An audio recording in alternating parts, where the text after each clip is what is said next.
Let me paint you a picture. Westminster, Colorado. It's one of those quiet, comfortable suburbs, nestled right between Denver and Boulder. It's a place with peaceful parks, family neighborhoods, a place where you're supposed to feel safe. But in October of 2012, that peace was just shattered. A crime unfolded that would put an entire community on edge and test a mother's courage in a way most of us can't even imagine. This right here, this was the plea from Sarah Ridgway for her 10-year-old daughter, Jessica. It's so simple, but it's just heartbreaking. It cuts right to the absolute core of this story. A family's whole world turned completely upside down, just trying to hold on to any sliver of hope in the face of pure terror. So, here's how we're going to walk through this story. We'll start with the moment a little girl vanishes on her way to school. Then, we'll look at the massive search that gripped the community, the chilling investigation that followed, the unbelievable phone call that broke the case wide open, and finally, the quest for justice and a lasting legacy. All right, let's go back to the beginning. The morning of October 5th, 2012. For 10-year-old Jessica Ridgway, it started out like any other day. She was a bright, energetic fifth grader, loved school, and was really proud of her new alarm clock. That little symbol of her growing up. Okay, so this timeline, it really shows a tragic string of bad luck and misconnections. Jessica leaves her house at 8:30 in the morning to go meet her friends at a park nearby. When she doesn't get to school, they call her mom Sarah around 10 a.m. But here's the thing. Sarah had worked a night shift. She was asleep. She doesn't even hear that critical voicemail until 4:30 in the afternoon. After a frantic search of her own, 911 is finally called at 5:30 p.m. And that right there, that's the whole problem. You've probably heard this before, but in any missing person case, that first day is absolutely everything. But for the investigators looking for Jessica, the clock had already been ticking for 8 agonizing hours before they even knew she was gone. That is a massive head start for whoever took her. When investigators looked through Jessica's things at school, they found this note in her notebook. And it's just chillin'. Because it shows she wasn't some reckless kid. She was cautious. She'd been taught about stranger danger. And that told police one of two things. She was likely taken by someone she trusted, or by just overwhelming force. So with an Amber Alert now out, the case just exploded. What started as a search for one missing girl quickly turned into a massive community-wide effort, and then, unfortunately, into a desperate hunt for a predator. The response was just enormous. We're talking over 1,000 people, cops, FBI, regular citizens, combing through every neighborhood, every park, every creek. They followed up on thousands of tips, collected hundreds of DNA samples. But the weather was working against them. It was so cold that it actually grounded the helicopters that could have used thermal imaging to search at night. And then they get a break, or at least what feels like a break. Jessica's backpack is found about 6 miles from her house. Her mom, Sarah, said later that for just a brief second, she felt this tiny sliver of hope. If her things were just thrown away, maybe, just maybe, Jessica was still alive somewhere. But that hope, it was completely shattered. Human remains were found in a park in the next town over, Arvada. With this one statement, the police chief confirmed everyone's single worst fear. The search for Jessica was over. The hunt for her killer was on.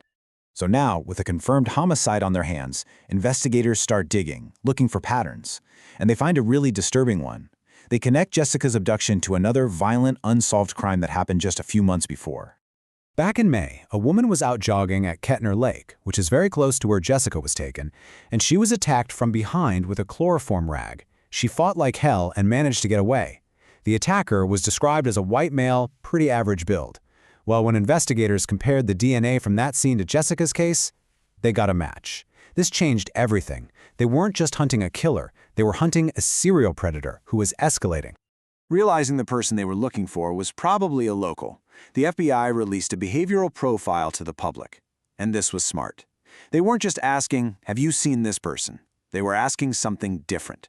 They were asking, "Has anyone you know, a neighbor, a friend, a coworker, even a family member, started acting weird?"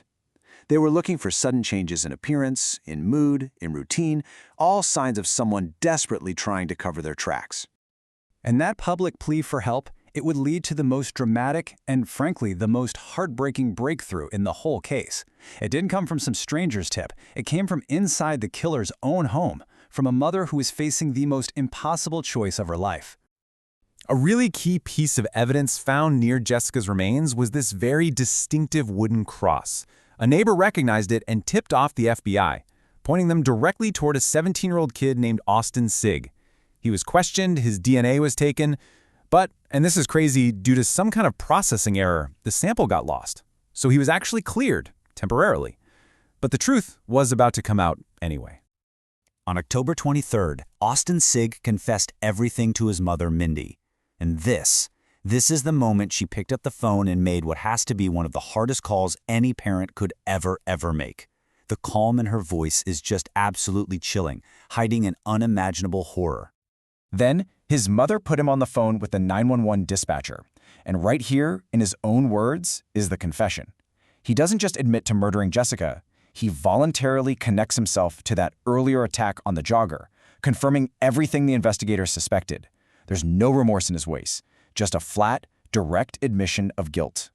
In the middle of this horrifying, surreal call, the dispatcher takes a second to speak directly to Mindy, and it's just this moment of profound humanity.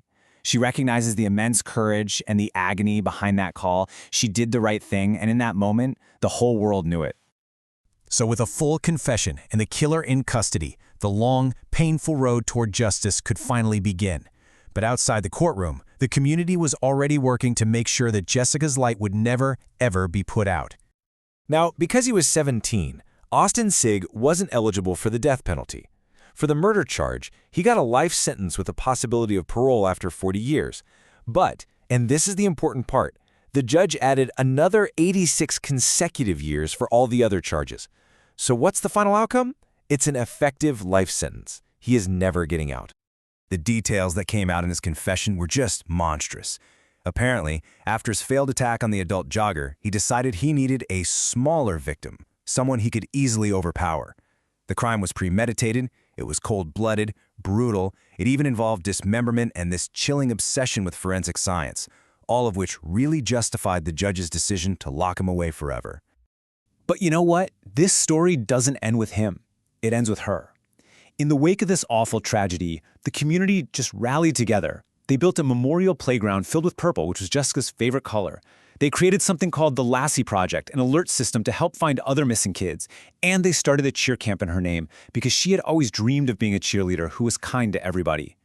Jessica's mother, Sarah, described her loss with this really powerful metaphor, a shattered plate. You can try to glue it back together, but the cracks are always going to be there. It's just a poignant reminder that for the families of victims, justice doesn't make the pain go away. It just allows them to start the lifelong process of learning to live with those cracks. And that kind of brings us to our final question, doesn't it? The story of Jessica Ridgway is a story of profound darkness, there's no question. But it's also a story of a community that just refused to let that darkness win. They answered hate with love. They responded to an unthinkable act by making sure a little girl's light would keep on shining. Which really leaves us all to wonder, how does a community find its way back from the unimaginable?